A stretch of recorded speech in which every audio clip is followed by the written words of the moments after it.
j'étais maire de Ngoundiane et secrétaire général de l'association des maires du Sénégal. Oui, il faut d'abord saluer en tout cas la pertinence de cet atelier qui parle de fiscalité locale, parce qu'on ne peut pas aujourd'hui avoir des collectivités viables s'ils n'ont pas de ressources. Et parmi ces ressources, il y a la fiscalité. Mais comme je l'ai dit tantôt dans mon propos, lors de la séance protocolaire, aujourd'hui, la principale difficulté que nous avons, c'est que nous avons du mal à mobiliser l'existant.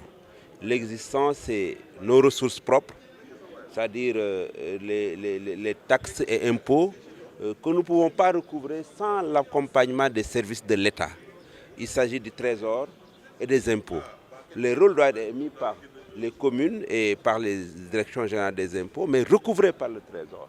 Mais aujourd'hui, malgré quelques intentions positives, on sent qu'aujourd'hui, il n'y a pas une fluidité entre les collectivités territoriales et le trésor. Donc, ce qui fait que les recettes existantes sont difficilement mobilisables. L'autre élément, c'est que l'État transfère aux collectivités des ressources. C'est les transferts de l'État, fonds de dotation, fonds de concours, la SEL, la ristourne.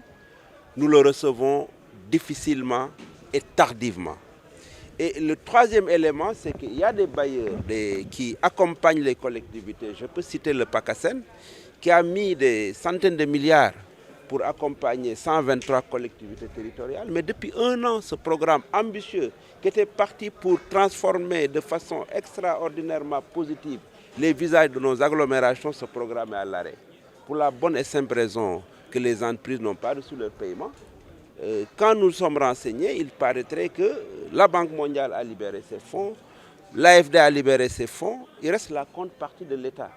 Et si l'État ne libère pas, naturellement, ces bailleurs ne vont pas libérer. Donc nous invitons l'État, malgré les difficultés que le pays vit, les collectivités doivent vivre, ces entreprises sénégalaises de petites PME, aujourd'hui qui emploient des jeunes, doivent également vivre. Si on ne les paye pas, ils ne vont pas payer ces jeunes et c'est le chômage qui va augmenter. Les chantiers vont ralentir et c'est l'économie de ce pays qui sera en berne. Le troisième et dernier élément qui me paraît extrêmement important, c'est que le ministre l'a dit, c'est le fonds d'appui aux collectivités territoriales, au fonds d'appui au développement local, le FADL.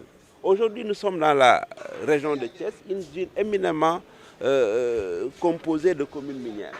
Rares sont des entreprises minières qui payent le FADL. Et c'est l'une des rares ressources en termes d'impôts qui va directement dans les caisses des communes. La SEL, ça va dans une cognée centrale au niveau du trésor. Les autres impôts également, l'État centralise et redistribue. Mais le FADL, il est directement distribué aux communes, mais nous ne le recevons pas. Parce que le ministre des Mines et le ministre des Finances ne font pas le travail nécessaire pour permettre aux communes de collectivité. C'est pour vous dire, c'est bien de réfléchir sur de nouveaux mécanismes pour avoir de nouvelles recettes, de nouvelles niches fiscalité, mais ce qui existe déjà, on doit le recouvrer. Un tien vaut mieux d'autres il l'aura. Il y a des recettes qui existent que nous devrons mobiliser de façon vraiment optimale.